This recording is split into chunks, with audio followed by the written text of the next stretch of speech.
Okay, so today we're gonna jump right in and tackle something that's pretty much reshaping everything right now, which is managing the risks that come with, general purpose AI, GPAI, and all those foundation models that are powering a lot of it. The large language models you keep hearing about. Yeah, for sure. It's like these adaptable AI systems are becoming just like the core building blocks for so many applications now. The potential upside is huge, obviously, but so is the need to think carefully about oversight. For sure. And it's not just about reacting to problems when they pop up. It's about building in those risk considerations right from the start. Exactly, like baking it into the very DNA of any organization that's developing AI. Totally. And that's exactly why we're doing this deep dive today. We're looking at this report from the UC Berkeley Center for Long-Term Cybersecurity. It's called AI Risk Management Standards Profile for General Purpose AI, GPAI, and Foundation Models. It came out in January 2025, so it's right up to the minute. Fresh off the press. Basically. Our goal today is to really pull out those essential considerations for managing these risks. Yep. Think of it as a cheat sheet to understanding this whole, landscape. Exactly.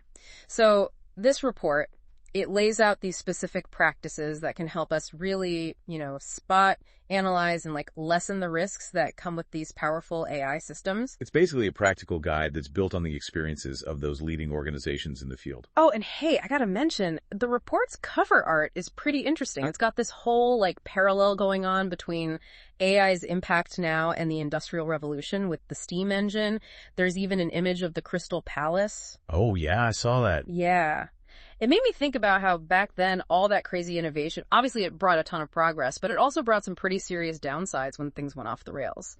And what's really interesting about the Crystal Palace is that, it was this amazing symbol of utopian vision at the time, showcasing all those wonders of the industrial age. But then there were people who critiqued it as this false utopia, like it was maybe hiding some of the not so great parts of that era. It's almost like a warning, right? It is. It's a super relevant parallel to how we're talking about AI today. There's this huge promise, this potential, but we got to be real about how things could go wrong if we're not careful. It's not just about progress and downsides in general. It's about how these seemingly perfect advancements can have all these unintended consequences if we don't get a handle on the risks from the very beginning. Okay, so let's unpack this a bit. When we say GPAI and foundation models, what exactly are we talking about? The report gives us a pretty clear definition. Yeah, it does. It pulls from Bamasani and a few others back in 2021. A foundation model is basically defined as any model that is trained on broad data, generally using self-supervision at scale, that can be adapted, for example, fine-tuned, to a wide range of downstream tasks. Okay, so break that down for me. So it's the ability to learn from tons of data that's not even labeled. It's called self-supervision. That's what gives these models their crazy flexibility to do all sorts of different tasks. Okay, I'm with you. Which is why they're such powerful tools. But it also means the risks are amplified. Gotcha. So it's like this central AI brain trained on mountains of data that can then be tweaked and customized for a zillion different applications. Exactly. And the report makes it clear that this includes those frontier models, the really powerful cutting-edge ones, and those generative AI models, the ones that create stuff like text or images. Like GPT-3 and DALL-E 3, stuff that's actually making things. Exactly.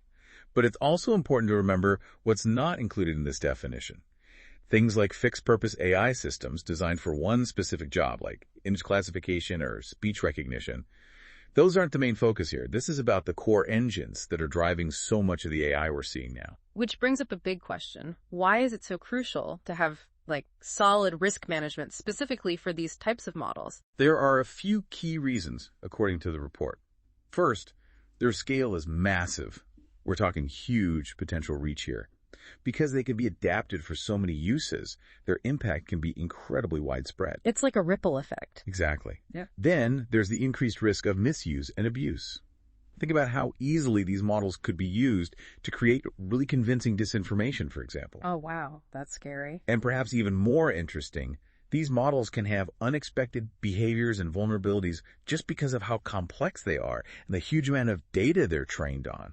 It's like they can surprise even their own creators with what they can do or how they might fail. It's almost like you're dealing with a force of nature or something. Right. And the report's guidance comes from real-world practices used by organizations like DeepMind, OpenAI, and Hugging Face. They're learning from the pioneers, essentially. So they're taking notes from the people who are actually out there building this stuff. Okay, so let's break down the structure of this risk management profile. It's not just a random list of ideas, is it? No, not at all. It's built on well-established frameworks for managing risk. It specifically mentions the NIST AI Risk Management Framework and ISO IE 23894 as a foundation. Okay, so it's aligning with broader recognized standards. Yeah. And within this structured approach, the report focuses on three key elements: understanding the potential impact areas of AI, identifying specific harm factors that could pop up, and figuring out the trustworthiness characteristics we want these AI systems to have. Then it organizes its recommendations around three functions: govern, map, and manage. So it's like a three-pronged approach. Exactly. Okay, let's start with govern. What are the big takeaways there? Govern is all about setting the scene and establishing oversight for managing AI risk. It starts with having clear and effective policies and processes in place. Makes sense. And importantly, fostering a culture across the entire organization that's aware of and ready to respond to AI risks. That's Govern 1 and Govern 4. So it's like building awareness from the ground up. Yeah. This includes documenting those potential risks and their impacts, and making sure those trustworthy AI characteristics are baked into the organization's daily routines. Things like validity, reliability, safety, and fairness. So it's not just about saying, hey, be fair. It's about actually defining what that means in practice. Exactly.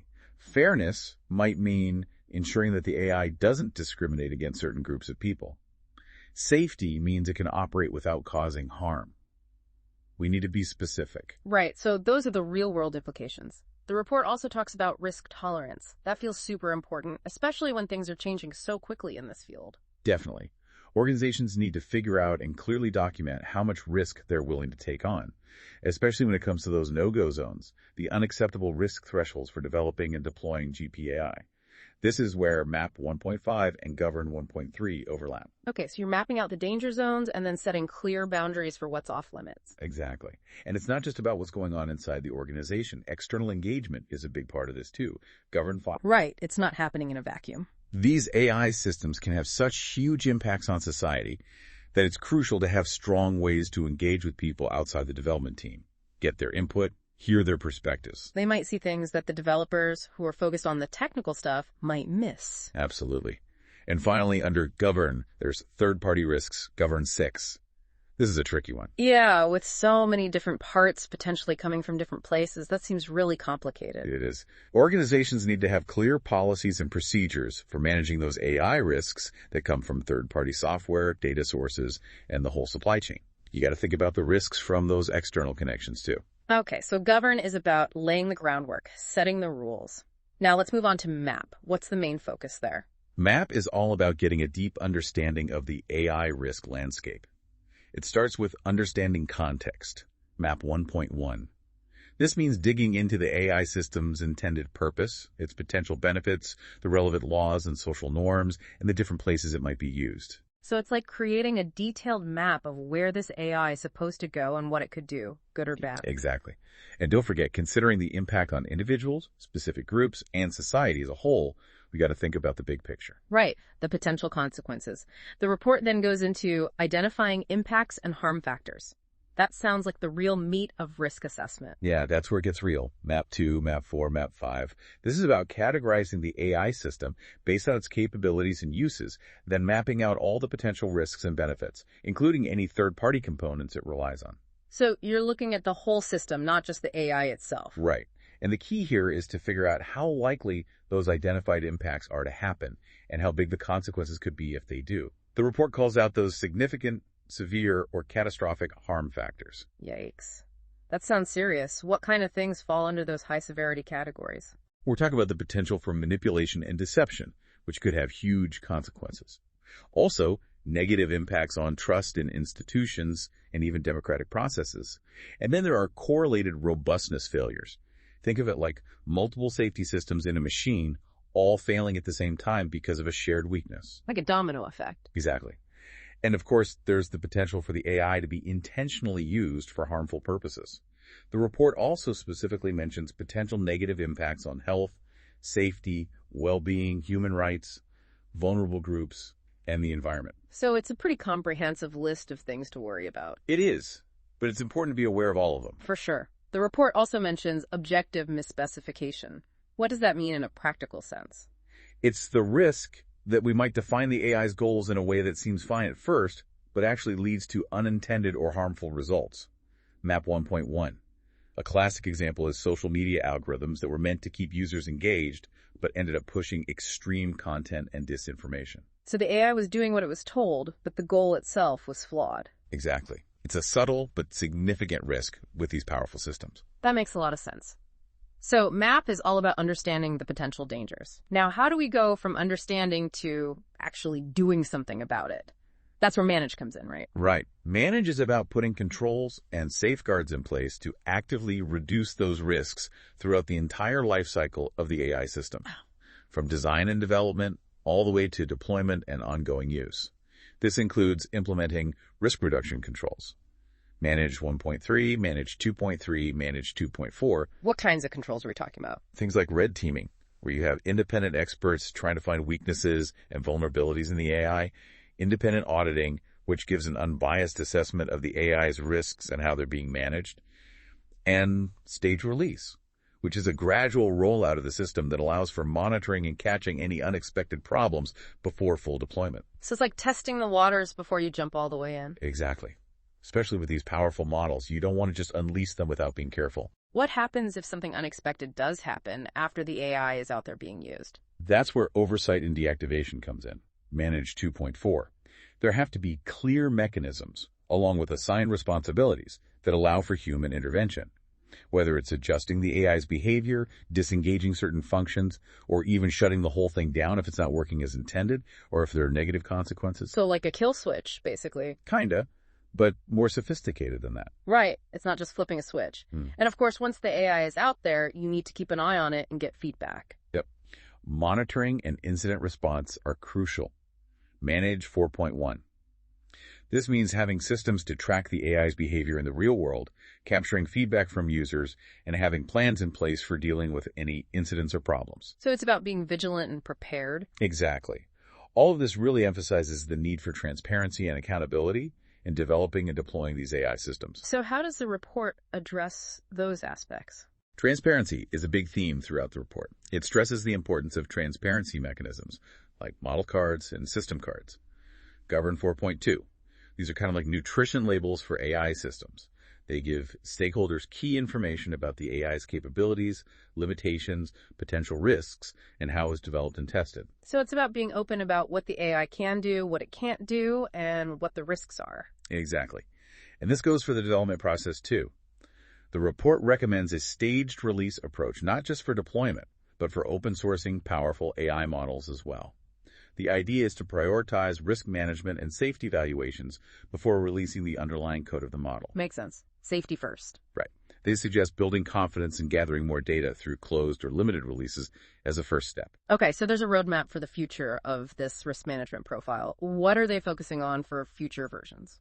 They're looking at providing more specific guidance for different types of GPAI, recognizing that the risks associated with, say, large language models might be different from those posed by image generation models. They also highlight the need for better interpretability and explainability for LLMs, basically figuring out why these models make the decisions they do. So we can understand the black box a little better. Exactly.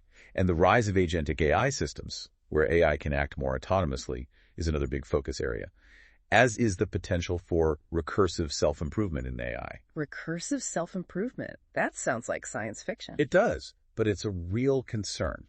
If an AI can start changing its own code to become more capable, that introduces a whole new level of complexity and risk. That's a bit unsettling. Yeah. And the report also flags long-term planning agents, AI, that can make plans far into the future as an area that needs careful attention. The potential for unintended consequences is huge when you're dealing with such long time frames. So the longer the plan, the more that can go wrong. Basically. This has been a really fascinating deep dive into this report. What's the biggest takeaway for you? For me, it's that a proactive and comprehensive approach to risk management is absolutely essential if we want to use GPAI and foundation models safely and responsibly. Yeah. It's not optional. It's a must-have. I completely agree. And this report gives us a really valuable framework for thinking through all the different pieces of the puzzle. It shows how governance, Risk mapping and management practices need to work together. It's all connected. Exactly. You can't treat them as separate things. Effective risk management needs a systemic approach where all three functions govern, map, and manage are working together and constantly informing each other. It's like a constant feedback loop. Exactly. So with these increasingly capable AI systems becoming such a big part of our lives, how can we make sure these risk management principles are actually put into practice? How do we create a future where AI benefits everyone without undermining our values, safety, and security? That's a big question we all need to be thinking about. It is. And for anyone listening who wants to learn more, I definitely recommend checking out the full UC Berkeley report and all the other great resources out there. There's a ton of insightful information that can help us navigate this complex and rapidly changing world. It's a whole new world out there, that's for sure. Yeah, it is. And we need to be prepared for it. Absolutely. Well, thanks for joining me for this deep dive. It's been really insightful. And to everyone listening, thanks for tuning in. Keep those questions coming and stay curious. Thanks for having me. And remember, always keep learning. Always. Until next time.